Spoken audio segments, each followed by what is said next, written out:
சீர்காழி அருகே திருமுல்லைவாசல் பகுதியில் அரசு மதுபான கடையை இடமாற்றம் செய்ய கோரி மார்க்சிஸ்ட் கம்யூனிஸ்ட் கட்சியினர் போராட்டத்தில் ஈடுபட்டுள்ளனர். இது தொடர்பான கூடுதல் விவரங்களோடு இணைகிறார் செய்தியாளர் பிரசன்னா. விவரங்களை பதிவு செய்யலாம். அதாவது பாலா, சீர்காழி அருகே திருமுல்லைவாசல் பகுதியில் இயங்கி வரும் அரசு மதுபான கடையை இடமாற்றம் செய்யக்கோரி முற்றுகையிட்டு மார்க்சிஸ்ட் கம்யூனிஸ்ட் கட்சியினர் மற்றும் இந்திய ஜனநாயக வாழ்வு சங்கத்தினர் மற்றும் கிராம மக்கள் 500க்கும் மேற்பட்டவர் தற்போது முற்றுகை போராட்டத்தில் ஈடுபட்டு வந்தாங்க. முற்றுகையிட சென்றவர்கள் போலீசார் தடுத்தாலும் தள்ளுமுள்ளு ஏற்பட்டு வாக்குவாதம் ஏற்பட்டிருக்கு. அதாவது சீர்காழி அருகே திருமுல்லைவாசல் பகுதியில் அரசு மதுபான கடை இயங்கி வருகிறது. இந்த அரசு மதுபான கடை சாலைக்கு அருகேயும் குடியிருப்பு அருகேயும் உள்ளதால் இந்த பகுதி மக்கள் அவதியிலிருந்து வந்துட்டு இருக்காங்க. மேலும் அப்பகுதியில் இருந்து பள்ளிக்கு செல்லும் மாணவர்கள் அச்சத்துடனே சென்று வந்துட்டு இருக்காங்க. எனவே டாஸ்மாக் கடை இடமாற்றம் செய்யக்கோரி வதிலக்குடி மற்றும் திருமுல்லைவாசல் கிராம மக்கள் சம்பந்தப்பட்ட துறை அதிகாரிகள் மனு அளிச்சிருந்தாங்க.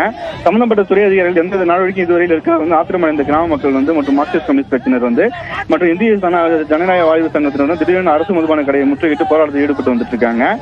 அப்போது முற்றுகையிட மார்க்சிஸ்ட் கம்யூனிஸ்ட் கட்சியினர் மற்றும் கிராம மக்களை காவல்துறை தடுத்ததால் தள்ளுமுழும் ஏற்பட்டிருக்கு. அதை தொடர்ந்து தடுப்பு வைக்கப்பட்ட பேரிகாரம் தூக்கி எறிந்து பொதுமக்கள் டாஸ்மாக் கடைக்கு அருகே சென்று போராட்டத்தில் ஈடுபட்டு வந்துட்டாங்க.